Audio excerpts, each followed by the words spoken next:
की press conference बुलाने का मकसद ये था कि आप मुसलसल देख रहे हैं कि पैगंबर इस्लाम मोहम्मद अरबी सल्लल्लाहु अलैहि वसल्लम की शान में गुस्ताखियों का एक सैलाब है। रोज़ रोज़ जब से ये बीजेपी गवर्नमेंट आई है 2014 से 2015 से ये सिलसिला शुरू हो गया है और ये सिलसिला बढ़ता ही जा रहा है। और मुसलमान जितना खामोश होकर सब्र करके बैठता है, उसके बाद एक हमले होते हैं। गुस्ताखियों की लाइन एक लगी हुई है। तो हमें उस गुस्ताखियों को रोकना है, क्योंकि हमारे आका सल्लल्लाहु अलैहि वसल्लम ने हमेशा अमन का दर्स दिया है। और जो लोग इस तरह की बातों को फैलाते हैं वो गलत मैसेज देते हैं। इसके लिए हमारे पास उलमा मौजूद हैं जो डिबेट भी करने के लिए तैयार हैं हर तरह से।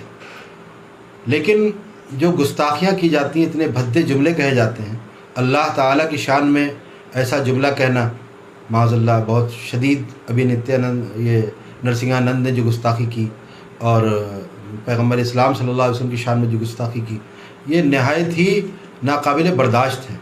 अब मुसलमानों का पैमाना जो है वो सब्र से लबरेज़ हो चुका है। अब हम बर्दाश्त नहीं कर सकते। इसलिए आज एक हमने मीटिंग बुलाई थी नेशनल लेवल पर, जिसमें मुल्क के उलमा थे बहुत से, और साथ साथ दरगाहों के सज्जादगान मौजूद थे, और सब ने वहाँ पर माहिरीन क़ानून मौजूद थे। सब ने ये मिलकर ये फ़ैसला लिया है कि अब हम सिर्फ़ FIR और ये जो अपना मेमोरेंडम है इस तक महदूद नहीं रहेंगे, क्योंकि ये मेमोरेंडम और FIR से अब कुछ हो नहीं रहा, क्योंकि पूरा प्रोटेक्शन दिया हुआ है, पूरा उसको सेफ्टी दी गई है और उसको गिरफ़्तार नहीं किया जा रहा है, सिर्फ टहलाया जा रहा है, आश्वासन दिए जा रहे हैं। तो हर जगह बस आश्वासन पे ही काम चल रहा है। अभी 3 दिन पहले बरेली शरीफ में एक बहुत बड़ा, चूँकि सुन्नियों का सबसे बड़ा मरकज़ है बरेली, तो वहाँ पर एक प्रोटेस्ट हुआ था। वहाँ पर भी SP साहब आए और उन्होंने यही कहा कि साहब हम आश्वासन देते हैं कि FIR होगी। FIR पहली बात तो होती नहीं है, और जो हो जाती है उन पर कार्रवाई नहीं होती है, अरेस्ट वारंट जारी नहीं होते हैं। तो वो जारी होने चाहिए, उसको अरेस्ट करना चाहिए और एक लंबी सज़ा दी जानी चाहिए। ये लोग गुस्ताखी इसलिए करते हैं क्योंकि 3 साल से ज़्यादा सज़ा इनको लगता है हमें नहीं मिलेगी, और ज़्यादातर बाहर से ही बेल हो जाती है, पुलिस स्टेशन से ही बेल हो जाती है, या कोई लोकल मजिस्ट्रेट बेल दे देता है। इस वजह से वो चाहते हैं कि अब हम करते रहेंगे गुस्ताखी, कोई फ़र्क नहीं पड़ने वाला हमारे ऊपर। तो ऐसी सूरत में अब हमने ये तय कर लिया है, आज हमारा जो पूरा एक बहुत बड़ा मजमा था और सब ने ये पूरा फाइनली डिसाइड किया है कि हम अपने नबी की इज़्ज़त व अज़मत के लिए अब हर कुर्बानी देने को तैयार हैं। इसके लिए हमने फ़ैसला लिया है कि 21 मार्च 21 रमज़ानुल मुबारक को हम इस मुबारक दिन में अपने नबी की इज़्ज़त को महफूज करने के लिए और उनके गुस्ताखों को सज़ा दिलाने के लिए, हम किसी एक गुस्ताख की बात नहीं कर रहे हैं, बल्कि एक बड़ी तादाद है गुस्ताखियों की। मैं आपको दिखाऊं, ये आप देखें लिस्ट है, ये जो बाकायदा स्पॉन्सर किए जा रहे हैं ये लोग, ये आप देखें, ये गुस्ताख है कॉलोनल RSN सिंह। इसके बाद ये देखें, ये लाइन लगा के ये सब गुस्ताख हैं। तो हमें ये सब सलाखों के पीछे चाहिए,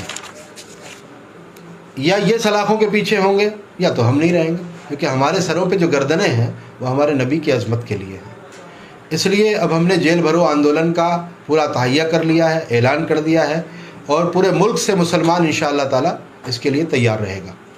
कहा जाता है देश जो है आस्था पे चलता है, और आस्था पे जो है गाय को जो है के ऊपर कानून है। तो फिर क्या इस पे कानून नहीं बनना चाहिए? जब किसी की आस्था होती है तो किसी के जो है पैगंबर पे उंगली उठाना, उंगली वाले में गलत शब्द बोलना बिल्कुल बनना चाहिए। और इसके लिए हमने करीब 2 साल पहले प्राइम मिनिस्टर ऑफ इंडिया को एक लेटर लिखा था, जिसमें हमने डिमांड की थी। हमने उसमें यह भी कहा था कि आप तमाम मज़ाहिब जो हैं, तमाम धर्मों के जो उनके जो फाउंडर्स हैं या उनके जो पेशवा हैं, उन सब को के लिए आप ऐसा कानून बनाइए कि कोई भी किसी दूसरे मज़हब के फाउंडर के बारे में नाजेबा कलमात ना कह सके, गुस्ताखी ना कर सके।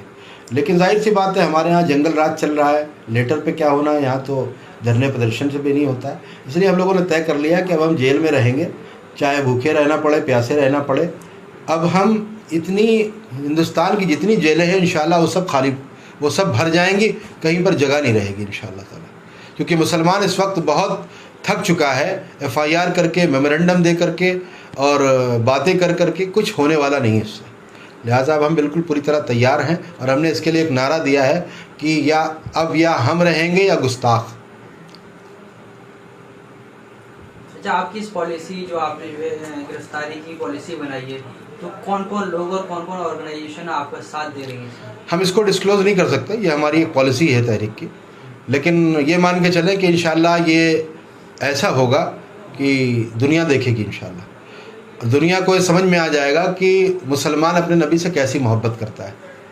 ये हम करके दिखाएंगे, क्योंकि हम तो कहते हैं ना, बतला दो गुस्ताख नबी को गैरत मुस्लिम ज़िंदा है, उन पर मर मिटने का जज्बा कल भी था और आज भी है। और हम एक बात और कहते हैं कि जो जान मांगो तो जान देंगे, जो माल मांगो तो माल देंगे, मगर ये हमसे ना हो सकेगा, नबी का जाहो जलाल देंगे। तो हम लोगों से भीख मांगने के लिए नहीं खड़े हुए हैं कि हम साहब जाके एसपी साहब और इनसे भीख मांगते रहे, नहीं।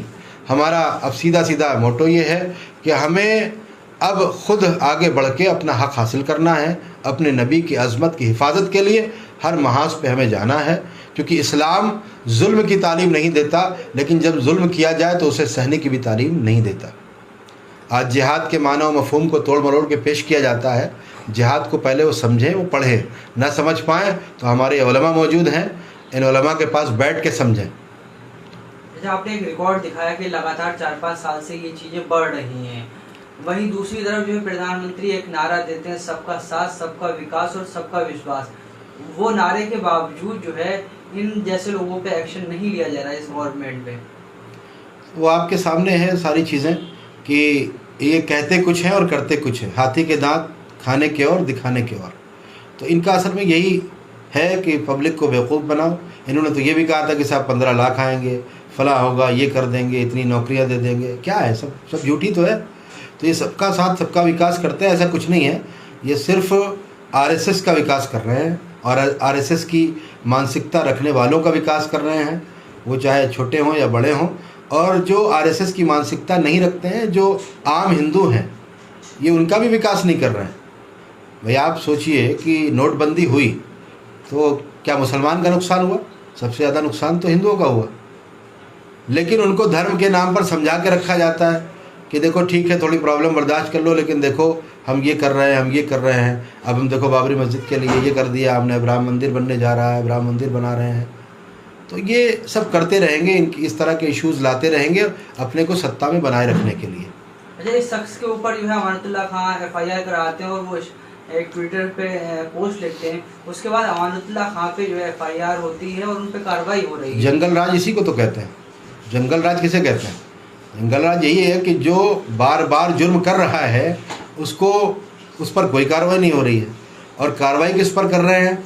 कि जो उसके ख़िलाफ़ आवाज़ उठा रहा है, यानी कि जुल्म के ख़िलाफ़ आवाज़ उठाने वाले पर कार्रवाई हो रही है। और हमें मालूम है कि हम गिरफ़्तारी देंगे तो हमें आसानी से गिरफ़्तार नहीं किया जाएगा। हमें लाठियाँ भी पड़ेंगी, हो सकता है आंसू गैस छोड़े, हो सकता है ये गोलियाँ चलाएं, ये कुछ भी कर सकते हैं, क्योंकि ये जंगल राज है। यहाँ पर हालात ऐसे हैं कि कुछ भी आप सोच नहीं सकते क्या कर सकते।